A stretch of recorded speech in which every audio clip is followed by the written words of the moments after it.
Welcome. I'd like the Madam Clerk to call roll. Present. Commissioner Frost, Present. Commissioner Jones, Here. Commissioner Liebig, Commissioner Little, Here. and Commissioner Lololi. Absent. Okay. And Desmond's absent. And just for the record, Commissioner Desmond is also absent. I think we missed him. Is Commissioner Valenzuela available? Okay. Okay. All right. Use the roll. So you have a quorum, So we have a quorum. and then you're going to read the statement from here down. Okay. This meeting of the Sacramento County Board of Supervisors is cablecast live on Metro Cable 14, the local government affairs channel on the Comcast Consolidated Communications and AT&T UVerse cable systems. The meeting is closed captioned and is webcast at metro14live.saccounty.gov. Today's meeting will be repeated Saturday, March 8th at 1 p.m. on Channel 14. The Sacramento Local Agency Formation Commission fosters public engagement during the meeting and encourages public participation, civility, and use of courteous language. The board does not condone the use of profanity, vulgar language, gestures, or other inappropriate behavior, including personal attacks or threats directed towards any meeting participant. Each speaker will be given 2 minutes to make a public comment and are limited to making one comment per agenda or off-agenda item. Please be mindful of the public comment procedures to avoid being interrupted or disconnected while making your comment. To make a comment in person, please fill out a speaker request form and hand it to the clerk's staff. The chairperson will open public comments for each agenda and off-agenda item and direct the clerk to call the name of each speaker. When the clerk calls your name, please come to the podium and make your comment. If a speaker is unavailable to make a comment prior to the closing of public comments, the speaker waives their request to speak, and the clerk will file the speaker request form in the record. The clerk will manage the timer and allow each speaker 2 minutes to make a comment. This concludes your announcement. Nope. I'm sorry. All right. She has a couple more I'm sorry, statements. Okay. To make a public comment by phone, dial 916-875-2500 and follow the prompts to be placed in queue for a specific agenda off-agenda item. Clerk staff will transfer each caller into the meeting. You may send written comments by email to boardclerk@saccounty.gov. Your comment will be routed to the board and filed in the record. Accommodation: if you need an accommodation pursuant to the Americans with Disabilities Act or for medical or other reasons, please see clerk staff for assistance or contact the clerk's office at 916-874-5451 or by email at boardclerk@saccounty.gov. Thank you in advance for your courtesy and understanding of the meeting procedures. Now, Okay, with that, let's stand for the Pledge of Allegiance.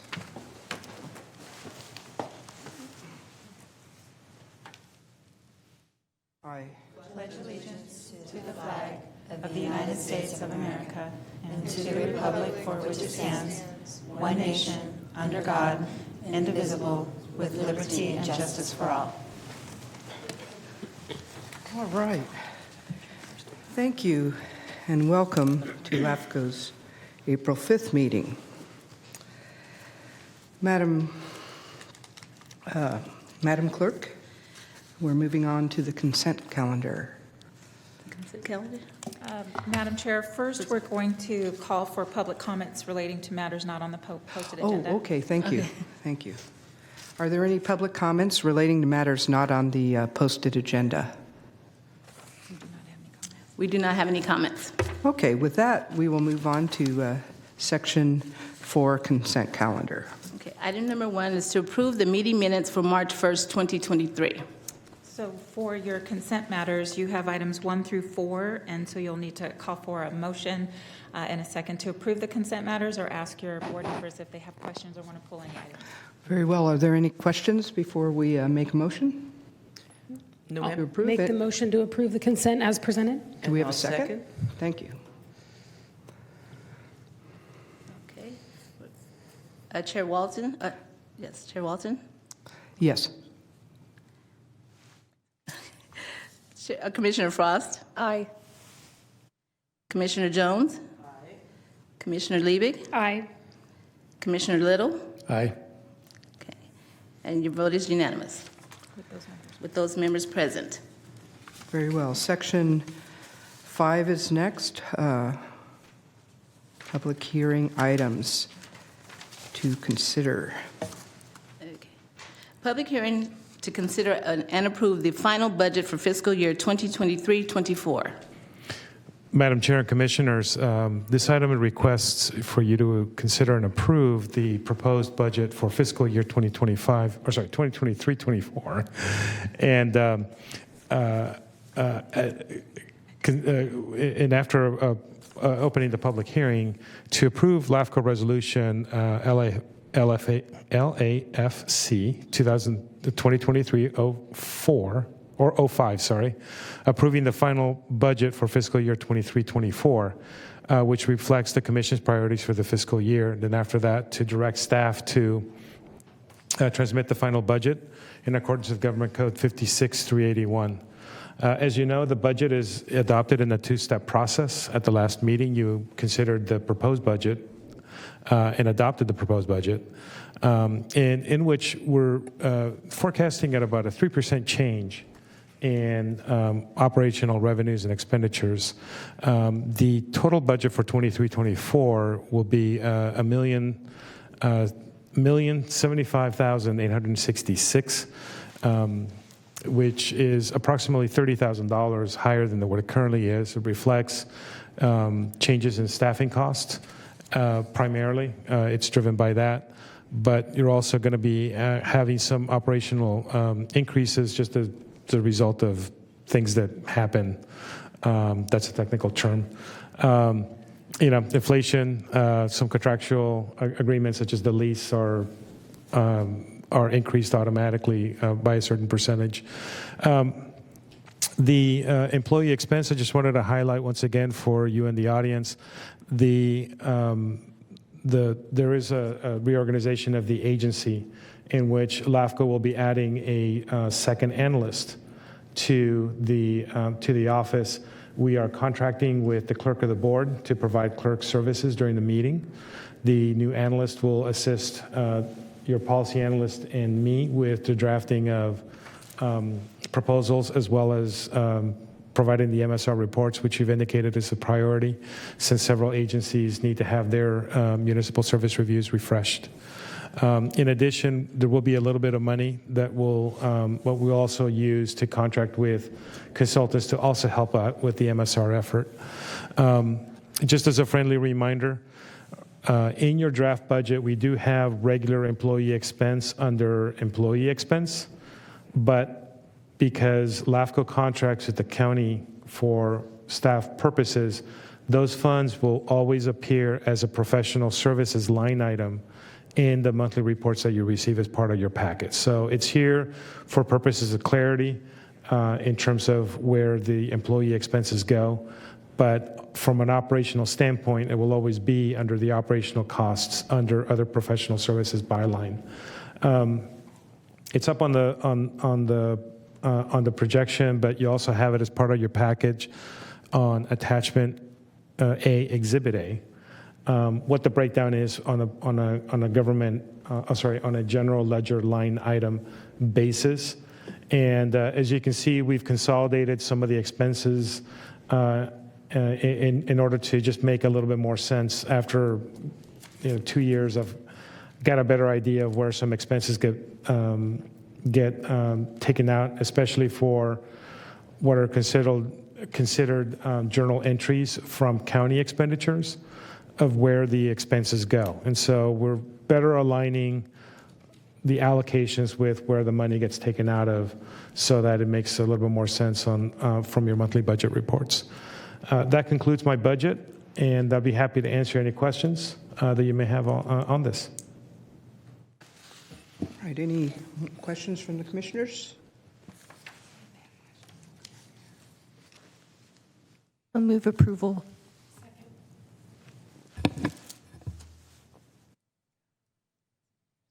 That was moved for approval by Frost. Correct. And second by Liebig. Correct. Go ahead and vote.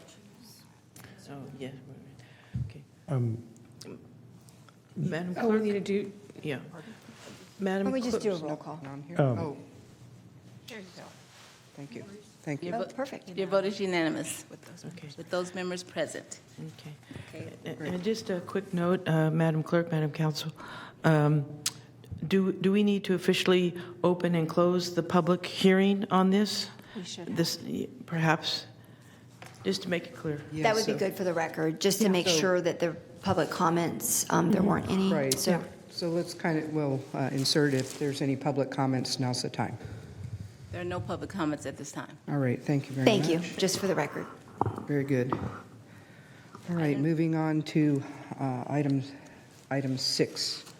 Item 6 is discussion on Government Code 56133E, exemption authorization, and whether LAFCo should explore a local policy. Madam Chair and Commissioners, I'm going to explain this as best as I can because it can get technical very quickly. Under Government Code 56133, no public agency can provide services outside of their service area, their authorized service area, unless it's done so under contract. And what the Government Code specifically states is that the contract must be approved by LAFCo. Just by way of history, between the 1960s and 1980s, it was found that a lot of agencies were bypassing LAFCO approval because they would basically provide services by contract. And what the legislature did in 1993 was to insert 56133 that basically specifically said you can't provide services outside your boundaries. And if you do provide services, it has to be under contract and it has to go to LAFCO for review. Now, there are certain exemptions to those provisions. And the exemption is found under 56133E. And it denotes basically what some of the things that are exempted, for example, the transfer of non-potable water, providing of services by agencies that provide like services. So an example would be a newly formed city. They don't have time to come up with their own police department, and so they contract with the county sheriffs for law enforcement services. Another example that I provide on the staff report would be the instance where two water agencies form interties between their water systems in order to maintain pressure under emergency conditions. Mutual aid by fire departments used to fall under this as well, but they got their own section carved out under 56134. So the gist of it is that under contracts, there are certain exemptions that provide. What is left unclear under the government code is that there's no determination as to who specifically says, hey, this contract is exempt. And so there has been an effort by some LAFCOs to actually clarify 56133. It is highly controversial among the entities or organizations that are opposed to it is the California Special Districts Association. They feel that it's better suited for LAFCOs to address it as a part of a local policy. And so the question before you is whether there should be a local policy here. And the reality is that I would argue that there certainly is a call for it under the auspices that whenever you're trying to find yourself whether or not you're exempt from a certain provision, you tend to go to the agency that enforces that provision to say, hey, is this okay? You would have, for example, if I believe that I'm under, that I have a certain exemption for a tax, I would tend to call the IRS and ask, hey, can I, does this qualify? Same thing for a business license. You tend to go to the entities that enforce that provision to go to do it. And so my argument is that you should have a policy. However, in fairness to other entities, especially for CSDA's position, which I tried summarizing as best as I could on the staff report, is that the reality is that under the law you're either exempt or you're not exempt, and it's pretty clear. And so entities could self-exempt themselves, and there has been there have been plenty of examples statewide where two public agencies decide they're going to enter into a contract and they exempt themselves after looking at 56133. The rebuttal to that argument is simply that when you have so many agencies just within a county, in this county in and of itself, you've got 64 independent special districts, 7 cities, I believe 7 CSAs. That tends to create a very uneven, or you tend to have a situation in which you might have the different application of the law interpreted 70 plus different ways.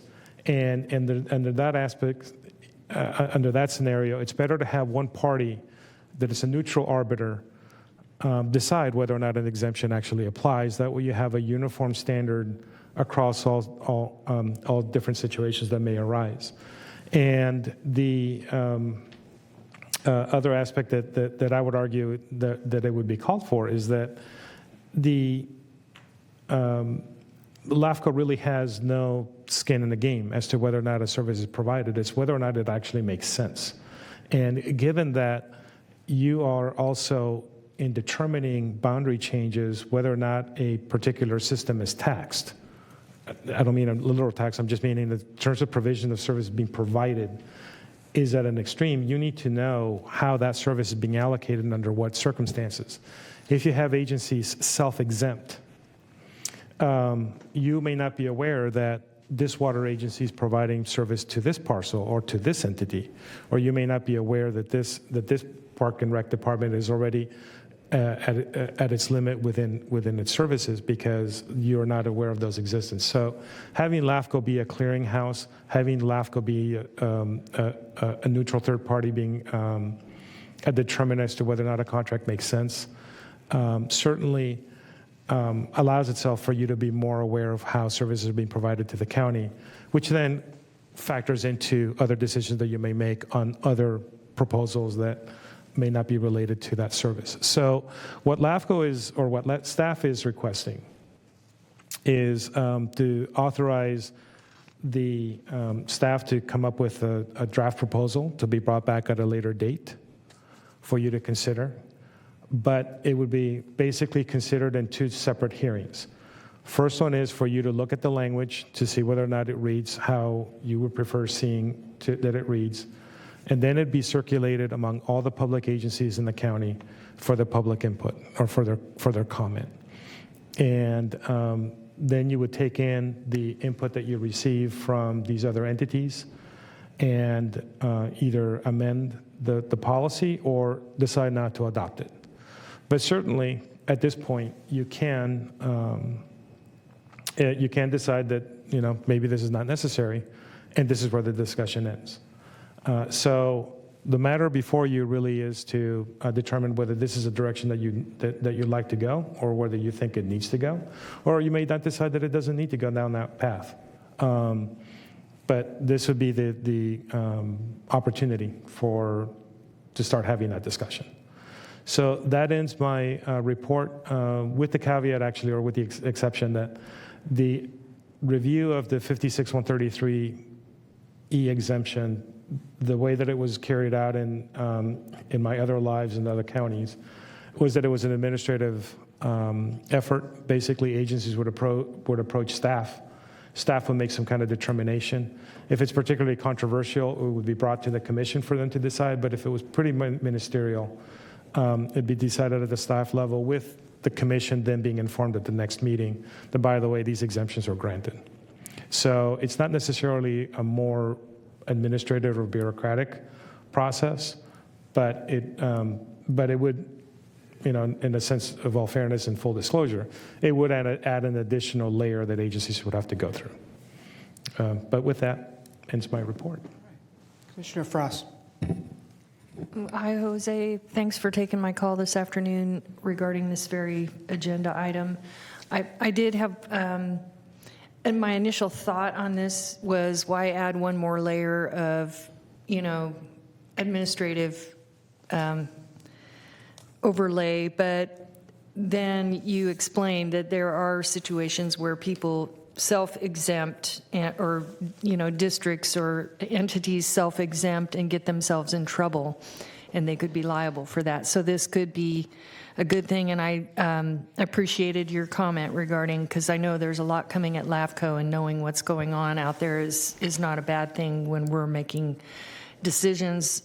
I did want to ask, though, are you doing a situational analysis, or are you actually looking at their contract, or both?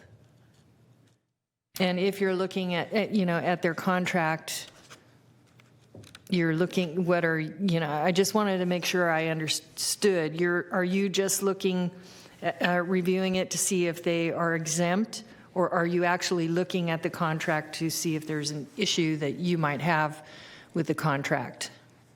It would be both. In the cases where a situation is exempt, it's pretty clear cut. You have two agencies that are providing the exact same service.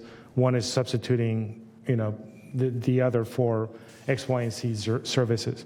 Anything that's particularly controversial, at that point, the recommendation would be you need to present this to the commission for their review and approval. So, the determination, the level of analysis, depending on the situation, may end up being pretty clear cut. And if it's not clear cut, then at that point it would have to, have to go to the next layer, which would be for the commission to review and approve. So it's a little bit of both, but Okay. in most cases that are exempt, they're pretty easy to call. The one that I reviewed, for example, in a different county was an RCD doing boat inspections for a neighbor CSD for Quagga. That was pretty easy to determine. Well, both agencies are, under the public safety code, are allowed to inspect boats. One had the expertise and the staff to do it. The other one didn't. And so that one, it was just a simple one-page letter telling both districts, I reviewed the situation, given, my understanding is this, given these facts, you qualify under this exemption and you should be good to go. Do we, assume the liability that they would have assumed if they exempted themselves by issuing that letter as an agency? Not necessarily. If anything, it adds a layer of protection to them that they actually did follow the procedures under the government code, that they did go back to ask LAFCo and say, hey, mother, may I? If they don't do it, if they self-exempt, they're actually opening themselves up to more liability because they didn't follow the proper procedure under the, or at least not the proper, but the procedure specified under the government code. So we're not really assuming liability in this point because they came out and they asked. If someone sues, then it becomes part of the administrative record where we would present our defense saying, hey, this is what we did. And again, I think it's perfectly supported by the government code. I imagine there's not that many of these, right? Yes, no. Oh, there's a lot of stuff going on. So. Yeah, we only know what we know, right? So if there are other agencies that have decided that they're going to enter into a contract that they've self-exempted, and in fact, one of them was brought to my attention a few weeks back, we didn't know of their existence until it was brought to our existence. If all agencies know you have to come before LAFCo, then we know that what they are. But if they self-exempt, there's no way to knowing it until years down the line.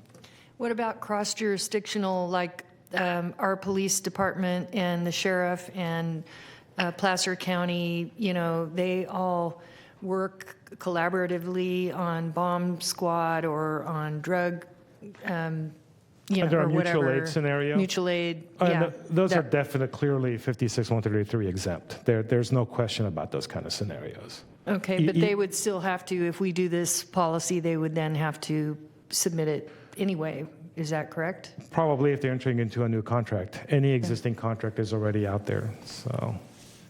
Okay, thank you. Commissioner Liebig. Yeah, so I'm thinking like down the road, like different scenarios of how this could play out. So say policy goes into effect. Could this then, like on a special district perspective, somewhere down the line prompt the commission to look at if they can see that a district is not performing their duties and they're contracting all their services out, could that then lead to a potential forced consolidation or those types of things, or kind of put down there if you can see that everything's being contracted out and they're not handling, internal business or that type of thing? Could this spur kind of a direction that way in kind of that kind of more longer term scenario? Or is this really meant for short-term, workarounds for things that, you talked about, like not having the expertise, or, what about longstanding contracts if we have actual districts that are putting out services that they should be offering and just not because they're contracting because it makes either more fiscal sense or personnel sense or what have you? I'm just thinking, what is that long-term, are there long-term potential issues that this could trigger LAFCo to get more involved down the road?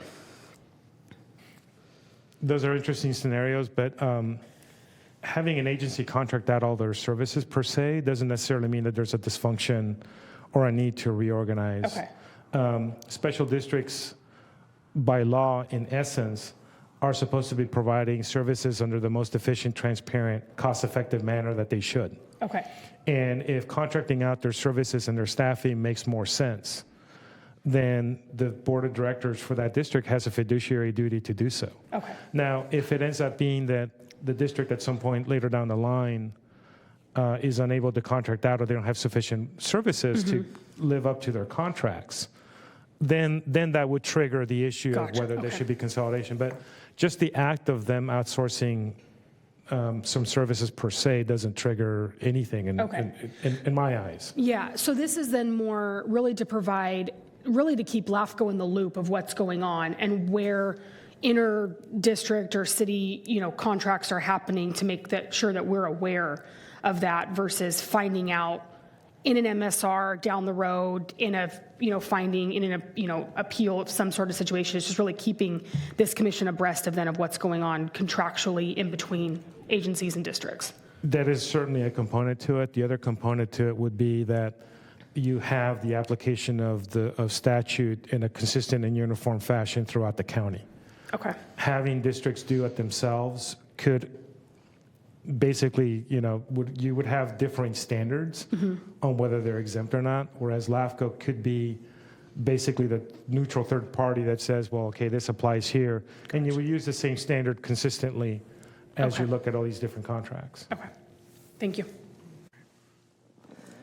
Are there any more comments from the commission? Questions? Yes, ma'am. I don't know if it, Madam Chair, go. I don't know if it came up yet. Just came up. All right. Commissioner Jones. Smith. Thank you, Madam Chair. Thank you, Madam Chair.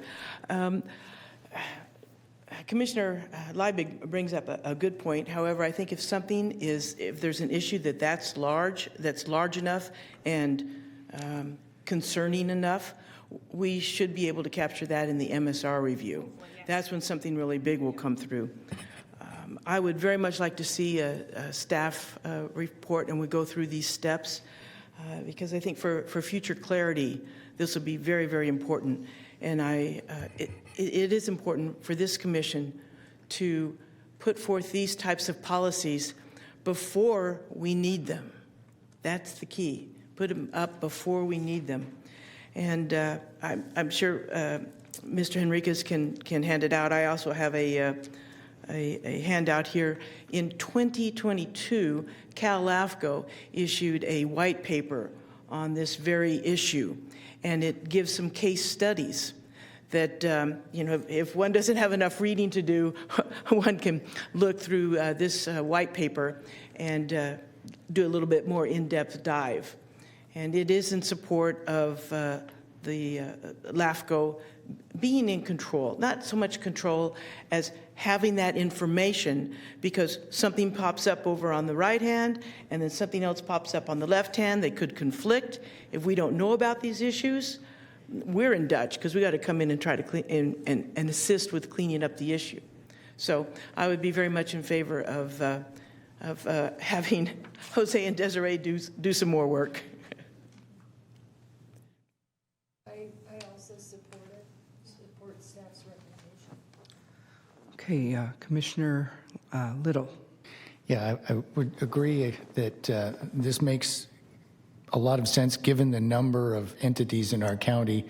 Having a consistent policy across the board really makes a lot of sense. And of course, we get more information. We get our staff report. It goes out to all of the districts, and we're going to see a lot more information as that comes through. And then I think we can decide. We may have to tweak it a little bit, but at least it gives us, and it puts them on notice once we've put out that report that we're asking them for information. I think then they're kind of on notice that this is an important thing, and that whether one is exempt or not, whether we actually go through with this or not, you've kind of put them on notice that they need to be aware of this and not try to self-exempt. So I think it's a very good thing, and I think we should move forward with it. All right. Shall we open it up to public comments? Madam? There are no public comments this time. All right. Well, so what is the will of the commission? Sounds like we're Move the all staff in. recommendation. Do we need a motion? I don't think so. I'll move staff's recommendation, Madam Chair, to initiate draft policy. Second. Okay, for clarification, Jones made the motion, and Little second? Sure. Okay, thank you.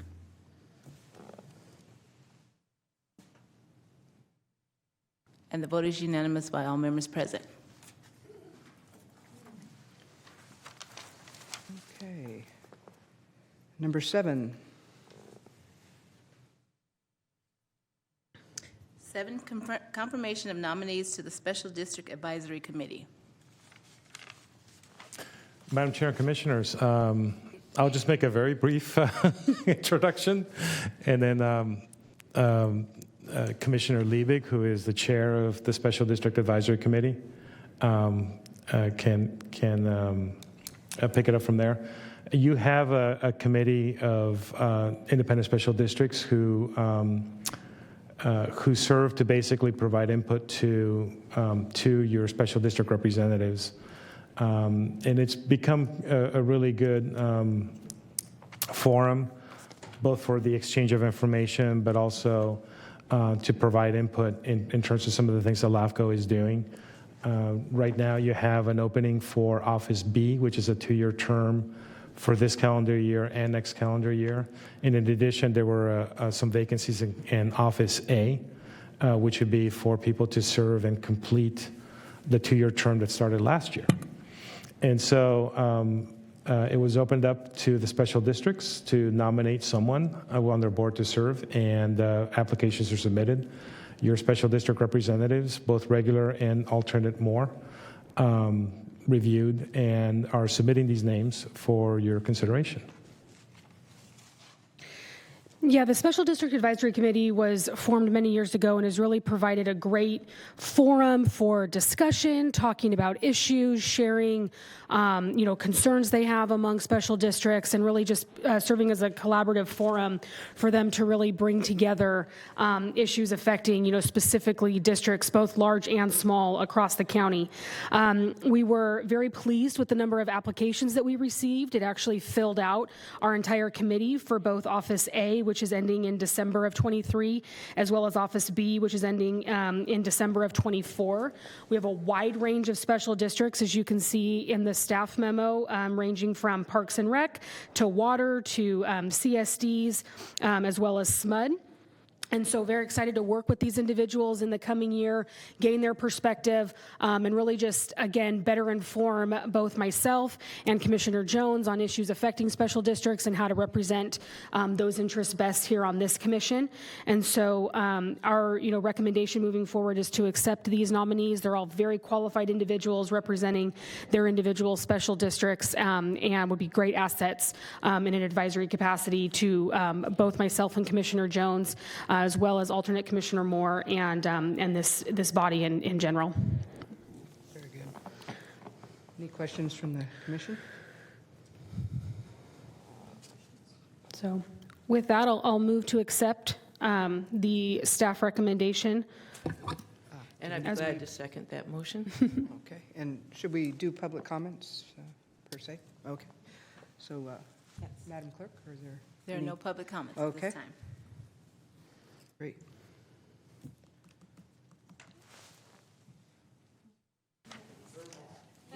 And the vote is unanimous by all members present.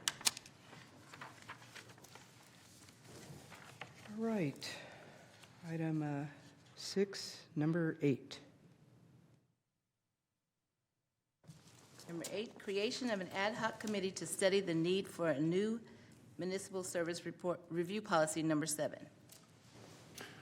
Madam Chair, I am happy to turn this over to Desiree Fox, your policy analyst. Good evening, Madam Chair and Commissioners. I'll be presenting this item, and because I'm not as savvy as Mr. Enriquez, I have a PowerPoint to help me stay on track. Okay, just a little bit of a background. In our CKH, in the very beginning, it establishes some findings and declarations. It specifically says that in the legislature there are some priorities, and a part of the priorities is that we need to recognize that there are types and levels of services that need to be provided to the county, and there needs to be some analysis to determine what those priorities are. Within CKH, we have our municipal service reviews, which are required to update our sphere of influences, and they're also done by staff initiation. And in determining whether an MSR is complete and is appropriate, we have to make 6 determinations, and those are listed on your screen. There is a 7 determination that's listed that allows for a local commission to adopt a policy that will serve the needs and levels of services that might be unique to a region. Because as you know, CKH is applied to all the different counties throughout California, but there might be something that a region may need, and it empowers a local, number 7 empowers a local commission to adopt a policy to address that regional need. It specifically says that you can consider any other matter related to effective or efficient service delivery as required by commission policy. As such, staff's recommendation is that our commission establish a committee so that we can develop a regional policy that is applied to our municipal service reviews. And the reason for this recommendation is that, as we've kind of heard today, we're probably going to be doing a lot more MSRs and SOIs. Staff will be expanding, so we'll have the capacity to do more MSR and SOIs. A lot of them are outdated, so they need to be updated, as I'm sure a lot of you know. So kind of hitting the ground running by making sure that we're doing a qualitative overview of what an MSR should look like, and making sure that we're kind of being trailblazers in our approach to how we approach a municipal service review, because there's a lot of power in it. So overall, the benefit of the committee will be that it will improve the efficiency and delivery of municipal services, because that's what an MSR is supposed to do. It allows staff to really meet the intention of CKH and not just kind of go through the basic standards, but look at what are the priorities and how can we make sure that we're doing the best that we can and implementing the intention of the legislation. And then it will improve the effectiveness of the MSR process. And most importantly, it's going to have a statewide benefit, because we'll be trailblazers and people will see Sacramento LAFCo developed a policy that might really put us on the map and show how we're having a creative approach to how we implement CKH. So that concludes my introduction on the item, and I can answer any questions if you so have so.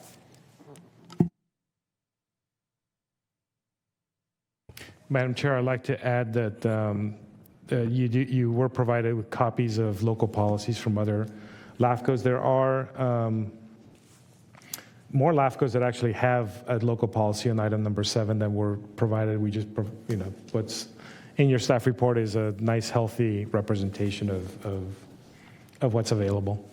Okay. Commissioner Jones. Thank you, Madam Chair. Yes, again, another point for future clarity, that we establish policies before we get stuck and have to do it with 20/20 hindsight. This is a perfect example. I do have a particular question. Perhaps it was in the staff report, but sometimes the brain waves aren't as long as they should be. Desiree, how long is our timeline? What have you all envisioned for a timeline for this working committee? So we haven't developed a timeline yet. That's what the committee will be for. I believe that the committee can determine what that policy might look like, and that timeline might be dependent on the amount of analysis or research we have to do to develop that policy. So we have not created one yet. You did not overlook it. It was not in the staff memo, but we don't have a timeline as of yet, unless I'm wrong. Okay. So if one volunteers for this, is this a year or a 10-year term, or what is what's the penalty for saying yes to this? From experience, it'll probably be like maybe a 1 or 2 meeting commitment, because probably one of the things that staff will do beforehand in preparation of the first meeting of the ad hoc committee will be to really give you a sample of local policies, what's out there. I think it's also would warrant going through our policies, or the local policies the Sacramento LAFCo does have, to identify things that the commission may find pertinent, and so to kind of provide ideas of some of the policy directions that you can go. So it would probably be a matter of first meeting discussing what staff has found, and then the second meeting, fine tuning what the recommendations of the commission would be on the proposed policy. And then if the ad hoc committee wants to meet for a third time, they can as well. But that's kind of the way that I would be envisioned in my head. Well, Madam Chair, I already have a little list going, so I would be glad to be a volunteer on this working committee to help establish this policy for MSRs. Fantastic. Commissioner Frost? I've been on LAFCo for a while, and I don't remember us doing a lot of MSRs. And I know when I went to Cal LAFCo conference, that was one of the conversations we had. A lot of agencies don't necessarily do a lot of them, and it could be because it's cost prohibitive, because a lot goes into an MSR. Do you anticipate kind of doing more, catching up? What can you? I don't have any objection to exploring this. I just was curious what your intentions were around this. Sure. The commission has given us direction to basically try to refresh as many agencies as possible, starting with water agencies, and then moving on to other critical municipal services such as fire in the cities. And we do know that even if staff itself can be taxed, because it's only the two of us, hopefully joined by one other person, the reality is that we also have cities that are looking to refresh their MSRs. I've been contacted by three cities specifically You're kidding. that want to do their MSRs, yes. And so I think right now kind of the time is opportune, because even if we do it, or if we do it by a consultant, well, if it's by consultant, we basically say, hey, look at this additional thing as well. And if we do it, it'd be basically just part of the process of incorporating that into the report. So it's not like we're going to do 15 a year, but you're going to start seeing a steady stream of these refreshed MSRs coming down the pike in the coming years. I know it's a lot of work. Thank you. Can I also add that MSR is required prior to an amendment to a sphere of influence? So there are a few projects that you'll see when we go over our application status and time report that show that there are current MSR and SOIs that are in. So even if it's not an MSR by itself, if there's someone coming and they need to do a sphere of influence amendment for their project, they would have to come in and do an MSR as well. And I'd like to amend, there's actually been 4 cities that are approached about this. That's the reason we need more staff. They've got plans they haven't told us about. Exactly. So what is the will of the committee? Commission? I support exploring this, and if no one else wants to be on that committee, I can, but if someone else would like to, I don't have to be. So, Lindsay. Oh, If I Or- commit to something in the next couple months, my husband might hurt me Oh. if I'm having a baby next month. So I would be willing to do it. Okay, you go. How many are you looking for? Up to 3. yeah. So Chair. If you'd like to volunteer for that as well, All or right, Commissioner yes. Frost. It's a good, you'll learn more about MSRs too. So it's- yeah, worthwhile. Would love to participate. Just not in this current time frame. Okay. Any public comment? No public comments at this time. Move approval. Or do we need that? Do we just need? That was the direction, right? We're, Okay. we can move on. You're good with direction, that's fine. Okay. Okay. So moving on to number 9. Item 9 is announcement of the upcoming special district election for a new term 2023 through 2027. Commissioners, I'll make it very quick.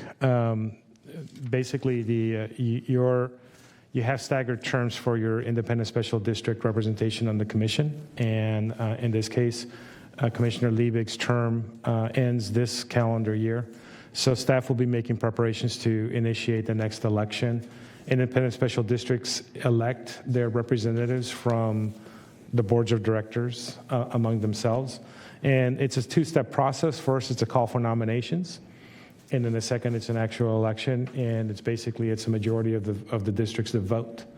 And so staff will be sending out letters to the independent special districts, letting them know that a term is going to be up. And if they wish to nominate someone, here's the form that they have to fill out and send it back by a certain date. And then after that date, a ballot is created and it's recirculated back to the districts for them to vote. And so that is the gist of my report. Okay. I'm curious if Commissioner Liebig is planning to run again. Is that Yes. okay to ask? Yep.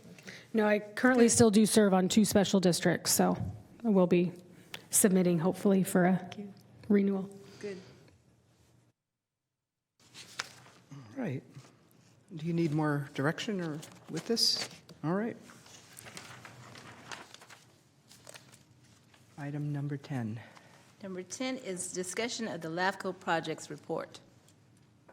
Madam Chair, I am pleased to turn this over to your policy analyst. Okay, Madam Chair and Commissioners, you all requested at our February LAFCo Commission meeting that staff provide you with a report of projects that are in our queue. So we have created the application status time report and overview document, otherwise known as the ASTRO sheet. Clever.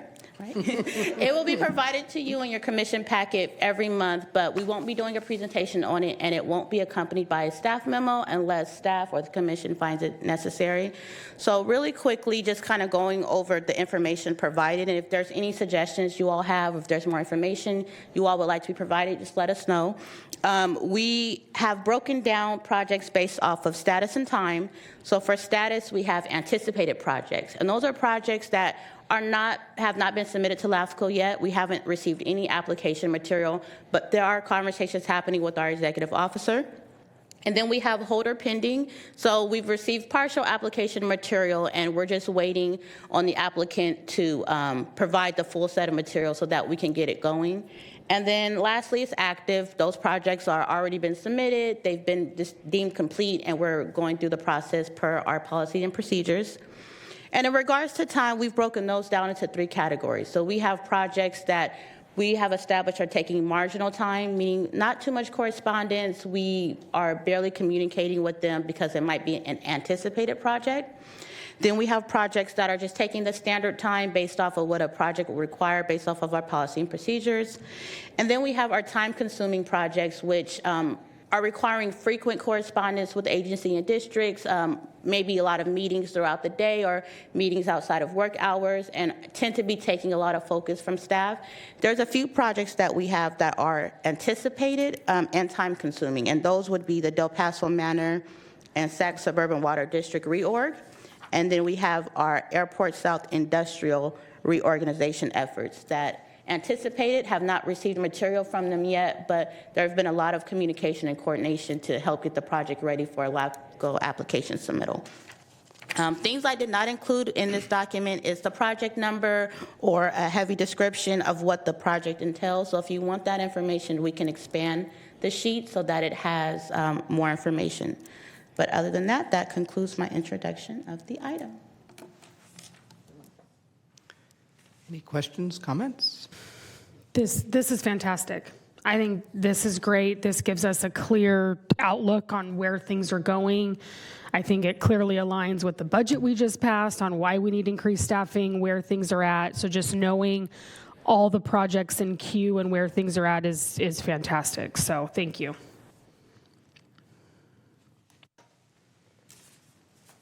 Anything else before we adjourn?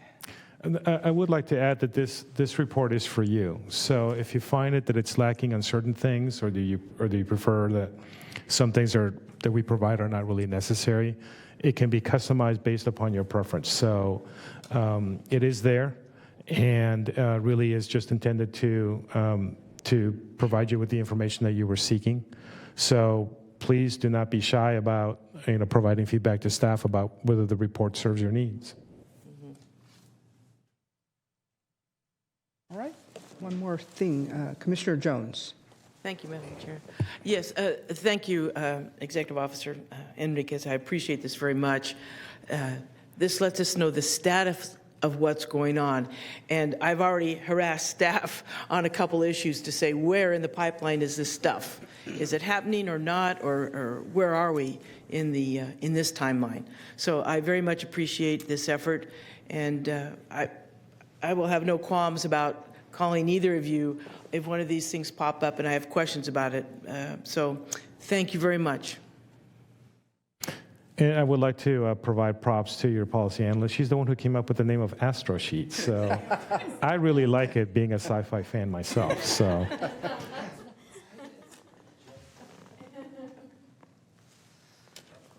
All right. With that, meeting adjourned.